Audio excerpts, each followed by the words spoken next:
6.3 تھی۔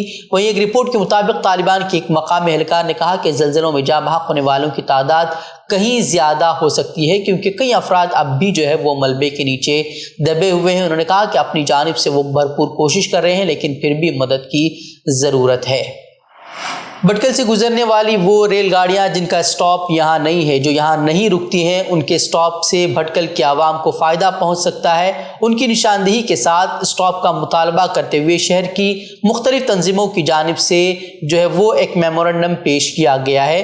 ان تنظیموں میں مجلس اطلاع و تنظیم بھٹکل، رابطہ سوسائٹی بھٹکل، بھٹکل مسلم یوتھ فیڈریشن، بھٹکل وکاس سمیتی اور مختلف تنظیموں کے نمائندوں نے ایک میمورنڈم شہر کے ریلوے اسٹیشن پہنچ کر اسٹیشن ماسٹر کو پیش کیا۔ اس موقع پر ان تنظیموں کے نمائندوں نے بتایا کہ بھٹکل سے حکومت کو ملنے والی ریونیو اتنی زیادہ ہے کہ شاید ہی ضلع کے کسی تعلقے سے انہیں ملتی ہو۔ اس کے ساتھ ساتھ بڑی تعداد میں یہاں NRIs موجود ہیں اور یہاں کے طلباء تعلیم حاصل کرنے اور مختلف افراد تجارت کے لیے ہندوستان کے مختلف علاقوں کا سفر کرتے ہیں، اس لیے یہاں بعض ٹرینوں کا رکنا جو ہے وہ بہت ضروری ہے۔ انہوں نے اسٹیشن ماسٹر سے درخواست کی ہے کہ وہ ان کے اس مطالبے کو آگے بڑھائیں اور ریاستی سطح کے ساتھ ساتھ ملکی سطح پر پہنچا کر بھٹکل کے عوام کے لیے سہولیات پیدا کریں۔ بھٹکل چونکہ جیسے ستیش صاحب نے فرمایا کہ NRIs کافی ریونیوز کے لیے مشہور ہے، اور یہاں سے ہم چاہتے ہیں کہ کاروبار طبقہ ہو یا اسٹوڈنٹس ہوں، کئی ایک وجوہات کی بنا پر آپ سے ہماری درخواست ہے کہ بھٹکل میں جتنے ہم نے نشاندہی کی ہے ان ٹرینوں کو اگر بھٹکل میں اسٹاپ دیا جائے تو میں سمجھتا ہوں لوگوں کے لیے، عوام کے لیے، سبوں کے لیے فائدہ ہوگا۔ تو اس کے لیے ہم تنظیم کی طرف سے، رابطہ سوسائٹی کی طرف سے، فیڈریشن کی طرف سے اور کئی ایک دوسرے ادارے ہیں اس کی طرف سے ہم چاہتے ہیں کہ یہ میمورنڈم جو ہم نے آپ کو پیش کیا ہے وہ اسٹیٹ لیول بلکہ سینٹرل لیول پر بھی اس کو آپ آگے کریں، وہاں سے کسی بھی طرح سے ہمیں یہ اپروول لے آئیں جس سے ہمیں ہمارے یہاں کے عوام کو فائدہ ہو۔ ہم چاہتے ہیں کہ ہم سب مل جل کر بھٹکل کی جو بہتری کے لیے کام کر رہے ہیں، اور یہ بہترین انداز میں اگر یہ آپ کام کر دیں گے تو ہمارے لیے بہت سہولتیں ہوگی، اور ہم چاہتے ہیں کہ ہم مل جل کر جو ایک اچھے انداز سے بھٹکل کے لیے، بھٹکل کی بقا کے لیے کام کرتے ہیں، اس میں ہمیں فائدہ بھی رہے گا۔ تو ہماری اسٹیشن ماسٹر صاحب سے درخواست ہے اس عرضی کو آپ فوری طور پر سامنے کریں اور جلد سے جلد یہ اپروول لائیں، تو اس سے بھٹکل کے عوام مستفید ہو۔ ناظم دارالعلوم ندوۃ العلماء لکھنؤ مولانا سید بلال حسنی ندوی کی سعودی عرب آمد سے فائدہ اٹھاتے ہوئے بھٹکل مسلم ایسوسی ایشن ریاض نے مولانا کے اعزاز میں ایک پروگرام کا انعقاد کیا، جہاں جماعت کے ذمہ داروں نے ان کا پرتپاک استقبال کیا۔ اس موقع پر عشائیہ کے نظم کے ساتھ ایک نشست منعقد کی گئی، جس میں جماعت کے سرپرستان اور ممبران کی ایک بڑی تعداد جو ہے اس نے شریک ہو کر مولانا سے استفادہ کیا۔ مولانا نے اپنے مصروف ترین شیڈول کے باوجود بھٹکل احباب کی درخواست پر وہاں حاضر ہو کر خوشی کا اظہار کیا اور بھٹکل احباب کی اس اجتماعی نظام سے منسلک ہو کر آپسی اتحاد اور اتفاق کے ساتھ مل جل کر کام کرنے کی سراہنا بھی کی، اور اسے وقت کی ضرورت بھی قرار دیتے ہوئے اجتماعیت سے جڑے رہنے پر زور دیا۔ مولانا نے کسب حلال کی بھی ترغیب فرمائی۔ مولانا نے ندوے کے تعارف کے ساتھ بھٹکل کے ندوے سے روابط کا بھی تذکرہ کیا۔ اس پروگرام میں سرپرست جماعت جناب قاضی عبدالعظیم صاحب کے ہاتھوں مولانا کو میمنٹو بھی پیش کیا گیا۔ واضح ہے کہ اس پروگرام کی مختصر دعوت پر بھٹکلی احباب کے علاوہ مردیشور، منکی، شرور اور بیندور کے حضرات بھی موجود تھے۔ علاوہ ازیں ہندوستان کے دیگر علاقوں سے ندوے کے فارغین اور مولانا کے چاہنے والوں کی ایک بڑی تعداد جو ہے انہوں نے شریک ہو کر مولانا سے استفادہ کیا۔ تو ناظرین، یہ تھی خبریں۔ مزید خبروں کے لیے آپ ہمارے ویب سائٹ www.fikroخبر.com کی طرف رخ کر سکتے ہیں۔ ویڈیوز کے لیے ہمارے یوٹیوب چینل کو سبسکرائب ضرور کریں۔ تو ناظرین، اجازت دیں، السلام علیکم ورحمۃ اللہ وبرکاتہ۔